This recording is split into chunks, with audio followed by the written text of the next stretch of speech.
Ini kuwi apa? Kalau kuwi mau mungkin mana? Ini pemahan ini. Ring kuwi apa?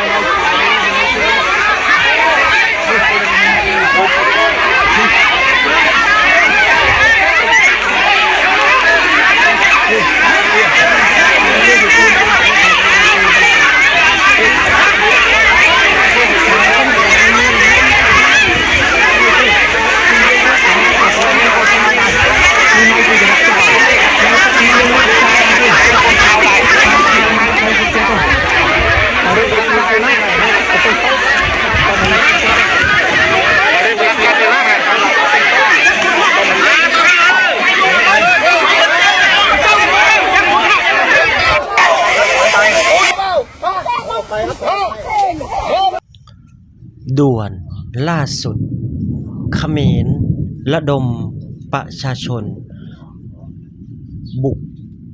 ชายแดนอีกแล้วพี่น้องนี่คือนิสัยของพวกเขมรที่ว่ามักลุกลามที่ทหารไทยบ่ได้เฮ็ดหยังเนาะที่ว่าบ่เคยว่าสิทำลายก่อนมีแต่พวกเขมรที่ว่าแหกปากตะโกนด่าข้อทหารไทยเนาะอยู่ที่ชายแดนเนาะพี่น้องเนาะนี่คือสันดานและนิสัยของพวกเขมรที่เห็นแก่ตัวเห็นแก่ได้บ่แม่นของเจ้าของกะยังซูซี่หน้าด้านหน้ามึน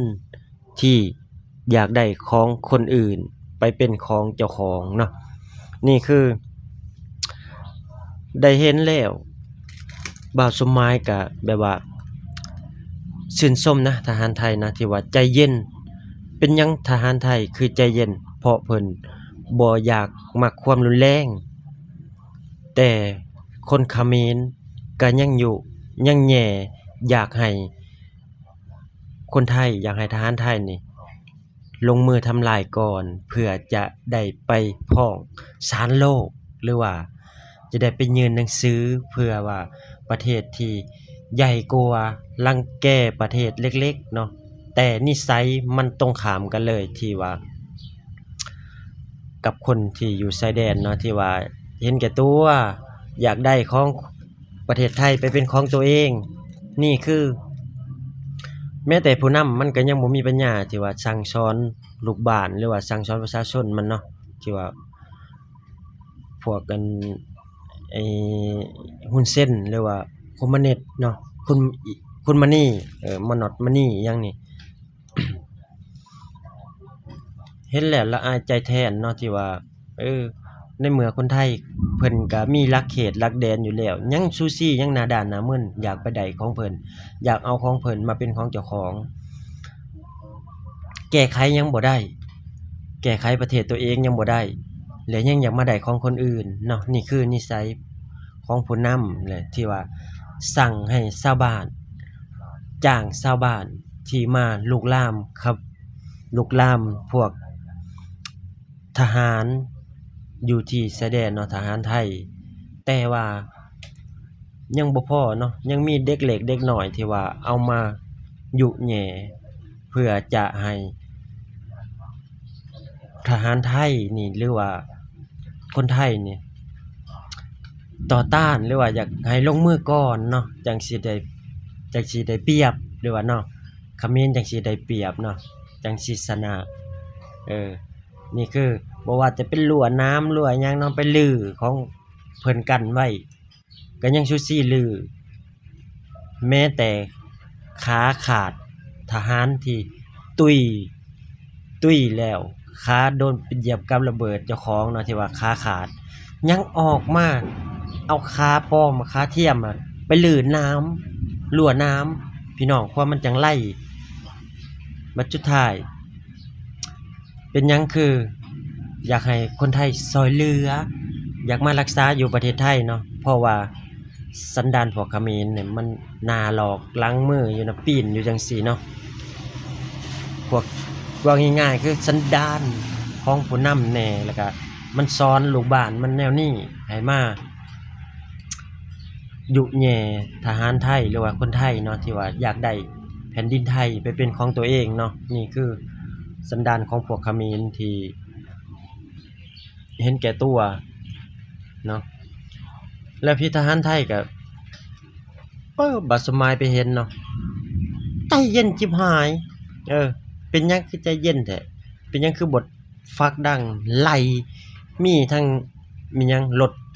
สวมรถหยังก็มีก็ไปเนาะไปตั้งอยู่มันมากก็สีดไหลมันให้มันไปหนีไกลๆออกจากหันแล้วเนาะมันสิเฮ็ดมันได้จังไดเนาะบ่ซั่นก็เอารถดับเพลิงหั่นไปก็สีดน้ำไหลให้มันหนีจากหันเอามันแนวนี้บ่ซั่นก็มีแมคโครหลายๆคันขวดบอนเขตชายแดนนะเนาะที่ว่าอันนี้คือความคิดของบ่าวสมหมายเนาะบ่าวสมหมายคิดเฉพาะบ่าวสมหมายคิดเด้อพี่น้องเด้อผู้ใดที่ว่าจังได๋ก็สร้างเนาะนี่คือความคิดเนาะที่ว่าเป็นหยังคือบ่เฮ็ดรั้วเลยเนาะพังรักยาวๆแล้วก็เฮ็ดรั้วแบบว่าขุดเป็นคลองเลยถ้ามันอยากข้ามมามันข้ามคลองมามันตกลงคลองเนาะคอมันหักเนาะพวกเขมรพวกชาวบ้านที่ว่ามันไปลุกลานที่ชายแดนเนาะเฮ็ดแบบนี้มันจะถึงจะสะใจเนาะพอได้เห็นทหารแล้วโอ้ยบาสมายก็เป็นหยังเพิ่นคือใจเย็นแท้เนาะเพิ่นคือบ่เฮ็ดหยังแหน่มีแต่ปกป้องเพิ่นเขาพวกเขมรเขาด่าเขาว่าเขาหยังเฮาก็เซยอยู่เนาะนี่คือพี่น้องคนไทยเนาะคือนับถือน้ำใจเนาะนับถือน้ำใจอีหลีนับถือน้ำใจทหารไทยทุกคนเนาะที่ว่ายืนบ่เฮ็ดหยังรอแต่ห้ามข้ามเข้ามาแม้มันบ่จักถือไม้ถือเหล็กถือมีดถือผ้าก็มีเนาะเพื่อจะทำลายทหารไทยแต่ทหารไทยบ่โต้ตอบก็คือยืนเป็นแนวหน้าอยู่ตรงรั้วน้ำแล้วก็เขายังชูซี่ยังดื้อดันคนเขมรนี่ยังลื่นน้ำมาจับน้ำรั้วน้ำมันดันเข้าไปเนาะสำบ่นำเอาไปขายไปสั่งกิโลขายอีกนี่คือพวกที่ว่าแทบสิบ่มีกินแล้วก็ยังมาหน้าด้านหน้ามึนอยู่เนาะเงินบ่กี่บาทเนาะ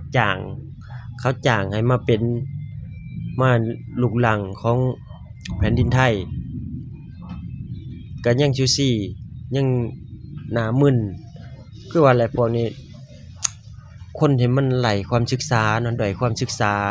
แม้แต่ผู้นำมันก็ปกครองโดยอำนาจแต่บ่มีที่ว่าสิ่งใดดีๆบ่สอนบ่หยังเนาะนี่คือแล้วก็สิปากถึงที่ว่าบักบอยเนาะหรือว่าบักบอยอินฟูเขมรนี่เนาะที่ว่าให้ปิดด่านไปถาวรไปเลยอู้ยเนาะคันบ่าก็เป็นบ่าวสมายนี่นะบ่าวสมายอยากให้ปิดตลอดชีวิตเลยห้ามให้คนเขมรเข้ามาเนาะเนี่ยบ่าวสมายสิเอาคลิปที่ว่ามันความคิดเห็นของมันเองเนาะความคิดเห็นของจ่าบอยเองอันแต่ว่าให้ปิดด่านไปเลยเพราะว่าตอนมันไลฟ์สดอยู่เนาะพี่น้องเนาะนี่คือความคิดของจ่าบอยเนาะแต่เป็นหยังประชาชนคือแห่อยากกลับเข้ามาประเทศไทยเพราะมันบ่มีงานรองรับผู้นำมันบ่เอาประชาชนมันเอาแต่ผู้ชายที่จะไปเป็นทหารมาสู้รบกับไทยส่วนผู้หญิงลูกเมียเขาปล่อยมันอยากเป็นจังได๋ก็ให้เขาเป็นจังซั่นเนาะอยากอดกินอดตายอิหยังก็สร้างเนาะแม้แต่ทหารที่ตุ้ยไปยังบ่มีแบบว่าเยียวยามีแค่ข้าวสารกับเงินเล็กๆน้อยๆแล้วก็ผ้าขาวม้าหมดส่ำนั้นที่เขมรเยียวยาประชาชนเนาะพี่น้องเนาะคลิปนี้ก็บ่าวสมายสิได้จบคลิปไปเพียงส่ำนี้เนาะพี่น้องเนาะฝากพี่น้องกดไลค์กดแชร์กดติดตาม